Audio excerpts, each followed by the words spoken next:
This is The Change Physician, episode 182. Thank you for joining The Change Physician. I am Melissa Cady with my co-host, Dr. Kevin Cuccaro. And today we're going to do something, I call it special. They're all special, Melissa. They're all special. All special. There's a book that Kevin and I have both read and it's had an impact. And it's something we'll talk about later, is how sometimes when you read a book, you may not always know like exactly what was said per se. I mean, there are some things that are step-by-step type books, but there's sometimes ideas that are brought into our minds that really influence how we see the world. And in particular, this one is maybe how we see money. So I'm going to reference Rich Dad, Poor Dad by Robert Kiyosaki. I always want to say Richard, I don't know why. But Robert Kiyosaki. And Bob Kiyosaki. That's right. I mean, people might have their own opinion about him, but I as always, there's no perfection really in anybody, but I think there's a lot of value that he provides, especially when the way he talks about money. And being that a lot of people that are listening are physicians or physician allies, I think when I was reflecting back on this book, I told Kevin I wanted to read a little excerpt. It's like a page long, so bear with me. We usually don't read straight from a book in our conversations, but I think it'll be a stepping stone for us to have a conversation about some of the points that are made by Robert Kiyosaki. So are you okay if I read that, Kevin? Go right ahead. Yeah. So first of all, he says he had talked about a story about the richest men in America. And he said, the reason I started with the story of the richest men in America is to illustrate the flaw in the thinking of so many people. The flaw is that money will solve all problems. That is why I cringe whenever I hear people ask me how to get rich quicker or where do they start. I often hear, I'm in debt, so I need to make more money. But more money will often not solve the problem. In fact, it may actually accelerate the problem. Money often makes obvious our tragic human flaws. Money often puts a spotlight on what we do not know. That is why all too often a person who comes into a sudden windfall of cash, let's say an inheritance, a pay raise, or lottery winnings, soon returns to the same financial mess, if not worse than the mess they were in before they received the money. Money only accentuates the cash flow pattern running in your head. If your pattern is to spend everything you get, most likely an increase in cash will just result in an increase in spending. Thus the saying, a fool and his money is one big party. I have said many times that we go to school to gain scholastic skills and professional skills, both important.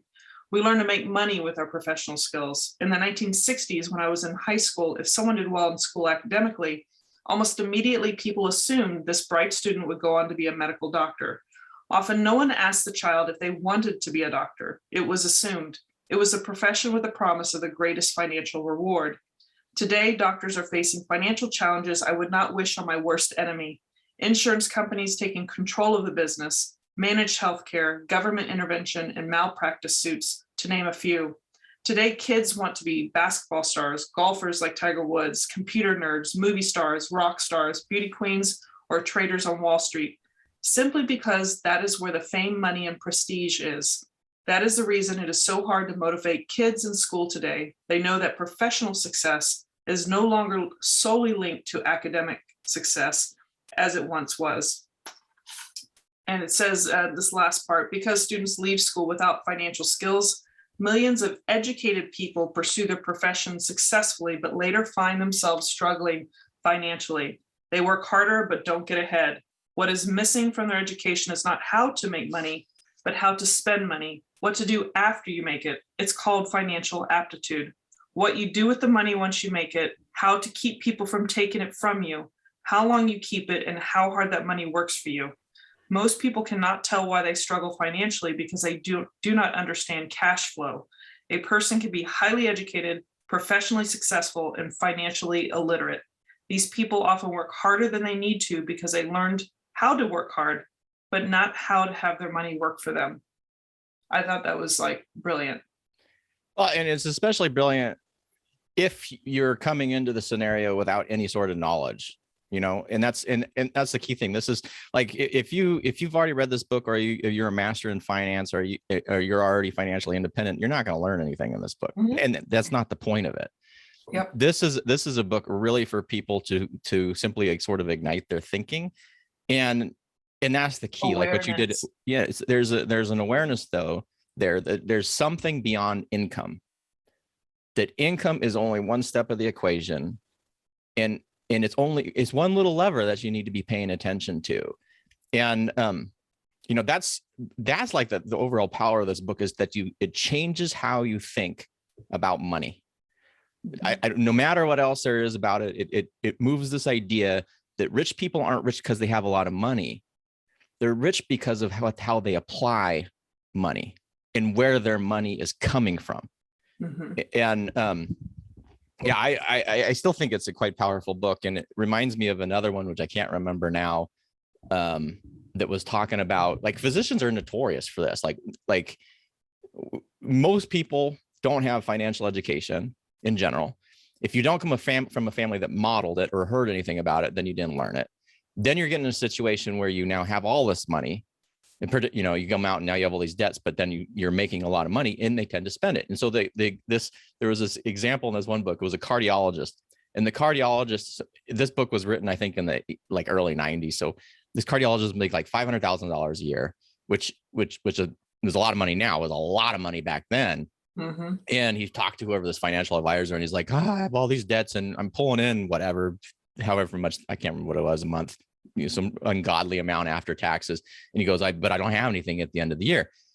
And so the financial analyst basically looked at his numbers and he's like, well, this is what we're going to do, is we're going to take out $2,500 a month before you automatically out of your paycheck and put it somewhere. And that's it, because he's like, there's too many, the financial analyst is probably thinking you can't do too much change at once. And so like a year later, the cardiologist came back to him and was complaining about the same thing. I'm spending too much. My wife's spending too much. My credit cards are crazy. Da, da, da, da. He goes, but now I got $50,000 in this bank account. What am I supposed to do with it? And it's just understanding that there is more to money. We talk about awareness on this podcast all the time, because if you are not aware, you can't change. Right. And if you come with this assumption that more money is going to make you more happy, that it's going to make you rich, without any sort of changing of that foundational belief system in how you apply and think and direct your attention, you're not going to change anything. Yep. No, totally agree. I think that for anyone that's never read the book, I think they need to, they should read it. Let's give a little summary of like the key takeaways that you got out of it. Like, what's the overall premise for the book? But being that I didn't like fully read the book again, I feel like when even if you look at just like the visuals kind of give you kind of the general feel of how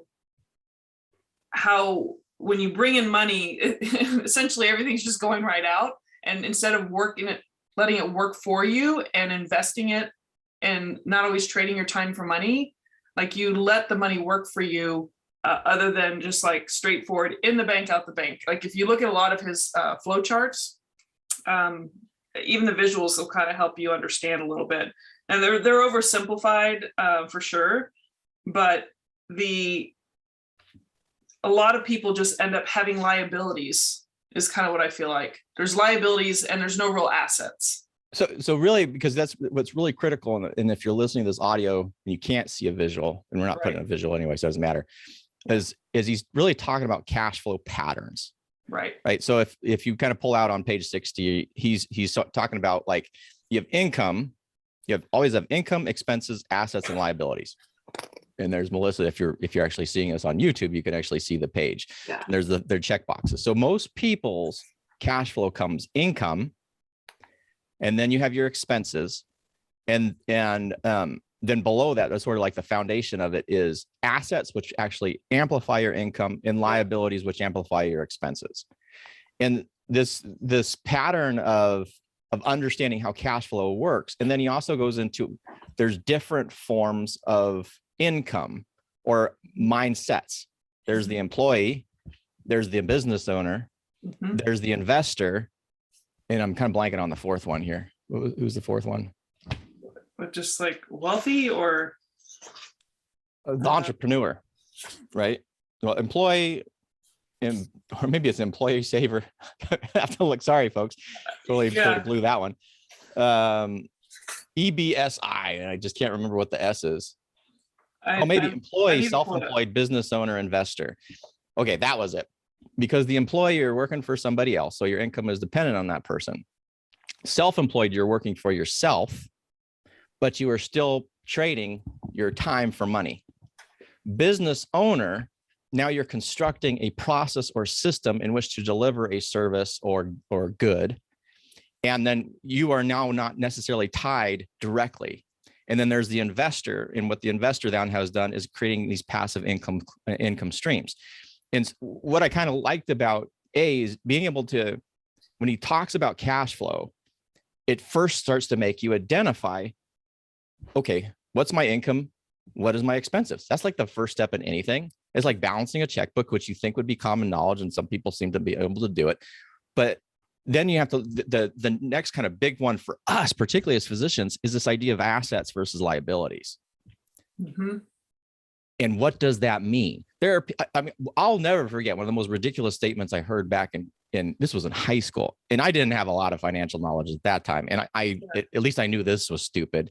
And I was hanging out with some people, and one of the guys was like, yeah, I'm going to buy this new car, and I'm going to fix it up or whatever, and it'll have a little bit of equity built up. And I'm like, there's no equity in cars.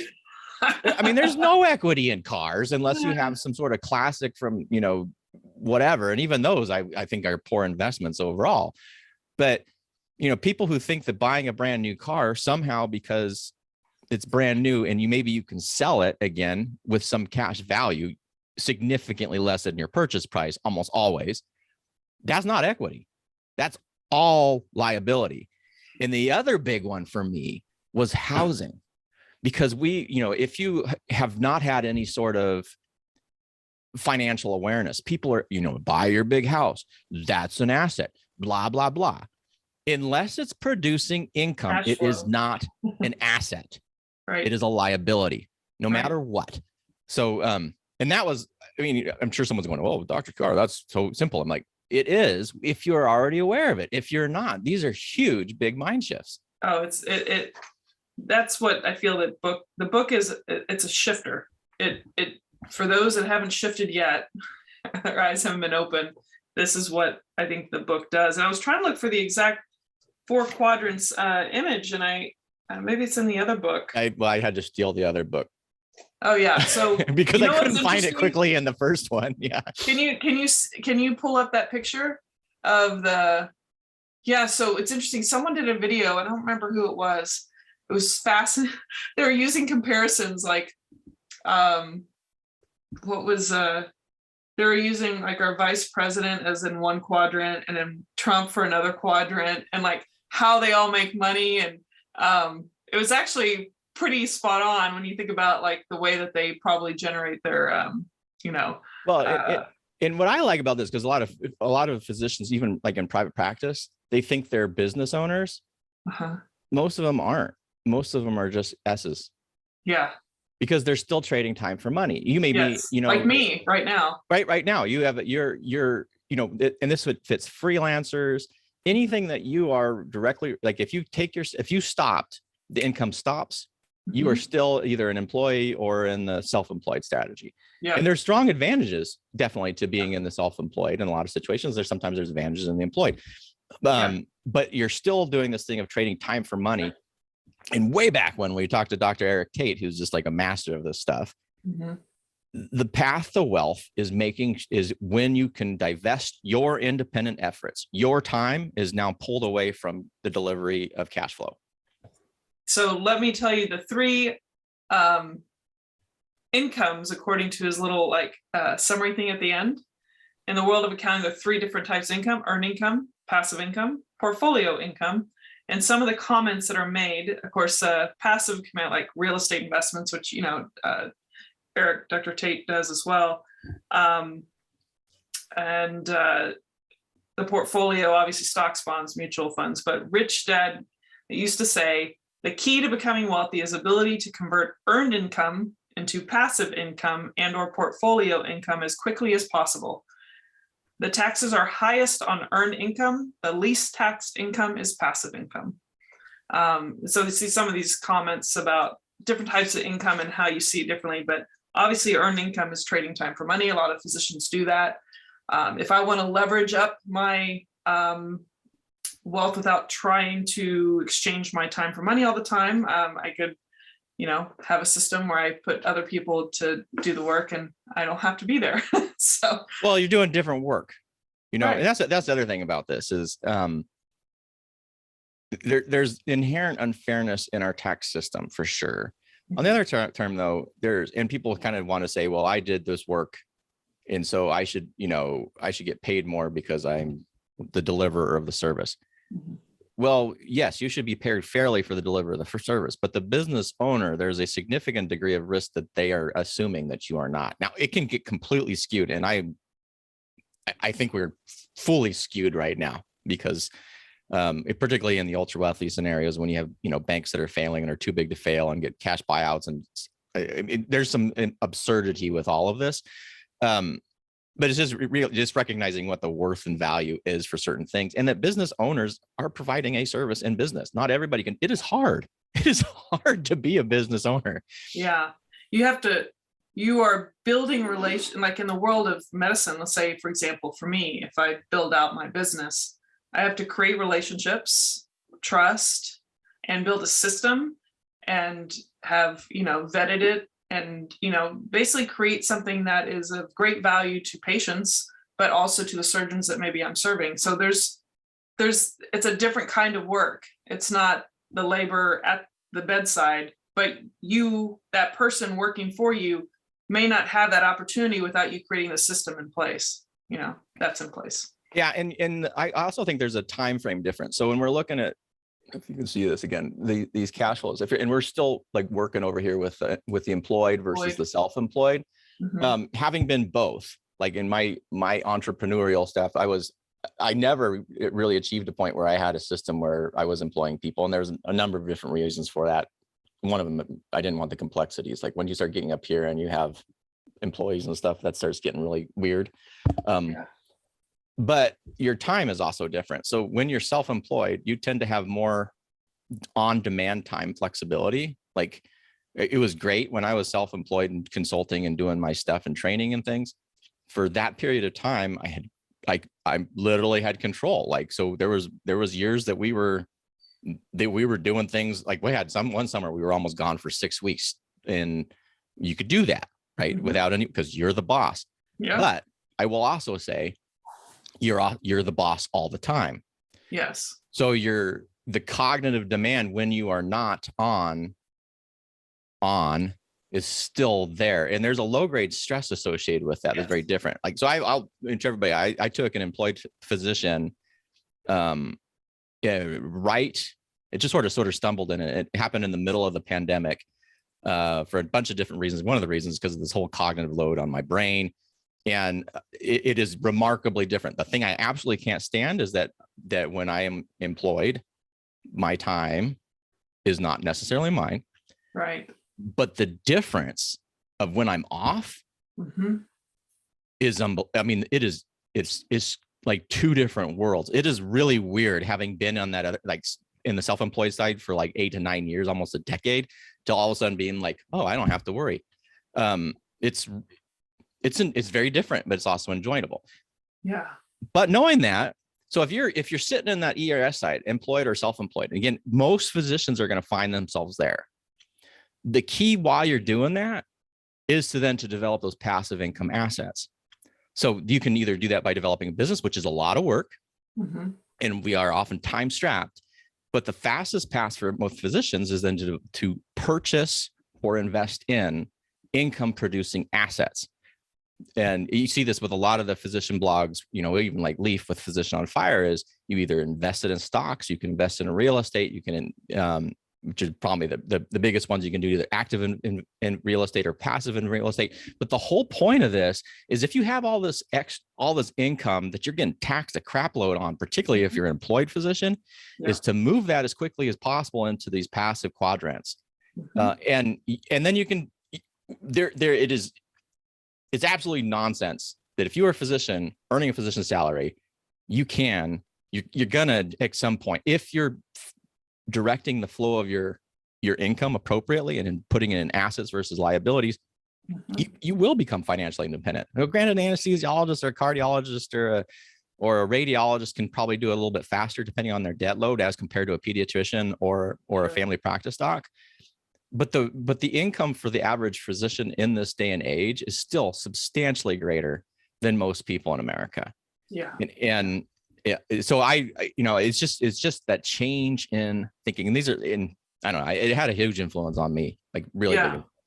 Well, and this is the Change Physician podcast. So, I think this is an example of some wisdom and or books that can change you. And it can be so subtle sometimes if you're not used to like evaluating it. Like I can admit that sometimes I just read things and I don't realize how it's layering into my psyche and my thought patterns. And then you start realizing, why is it I seem so different than the physicians around me, and people don't get me, and I'm doing stuff that's like over here and online and writing a book and they're like, how do you have time for, like, I don't know, like I think I've been inspired by a lot of people that have been maybe a lot of non-medical entrepreneurs or people, like Richard Kiyosaki or Robert Kiyosaki, sorry. But it really is, that's the power of books. And granted, you want good information, but these things have influenced my life. And it's not just him. I mean, there's plenty of other books that I've read that I find it's compelling to make you rethink how you're doing things in your life. And all these quadrants you talked about, let's say ESIB, I pretty much will be just ESI. That sounds like a procedure in pain, but it's I went from E to S, and I think that a lot of people start dabbling in the other quadrants sometimes, especially when it comes to investing. And I've done some of that from a like retirement money thing standpoint, but I'm hoping to dabble a little bit more in current instead of just all in retirement type things. But which actually it's true. Actually, I real estate wise, even with my own brother, I have a little rental. So, I mean, there's these things that just happened in the last few years. Granted, I've been, out working in private practice, but I think it's taken a while for even me to, and I feel like I need to reread this book just to kind of re-ingrain some of the thought processes. Because sometimes it's easy to just run those old patterns. Well, and 2 points there. One is when you read and you learn, the mistake we think is that everybody's reading and learning with us, right? So we did a whole episode on the curse of knowledge, right? Yeah. And I think that's the danger is sometimes we're like, we will skip over things. And I see this, and physicians do this all the time with their patients, right? Where we just skip over and we're like, oh, this is like secondhand. Everybody knows this, and they don't. Mm-hmm. So if you are feeling like an alien around your peers, it's probably because you are a mental alien around your peers. And that's just simply because they haven't read, like they don't understand that stuff. So they're coming from a completely different alignment, as Tim Creasy would say, or perspective. Yeah. And then the other part is just really recognizing when it comes to the quadrants, if you're an employee, I guess the fastest path and the easiest path is simply to trade an arrow from E to I, just like you're saying, is just to go straight down that path. And you can do that either with your retirement accounts, which everybody should be maxing out, period. In addition to that, something on the side where you either have it in a post-tax account or it's I don't know, focusing early so that you get the power of compounding there. Yes. No matter what your status is like truly the key, except for the few who are like have that really strong entrepreneurial skill set. Mm-hmm. And then jump into the B category. That is I still, to this day though, and it's probably because my brain works differently and a lot of that and a lot of the skill set I haven't developed, and it's not something that has come very easy to me. That's a hard, I mean, that can be very, very hard. And I think for physicians, that can be extraordinarily difficult because it's not only not in alignment with how we typically practice. Now, there's some fantastic physician entrepreneurs, business owners, but I do think that they're exception as compared to the rule. And most of us would be best to just filter the money down into that investment category. Like Naveen.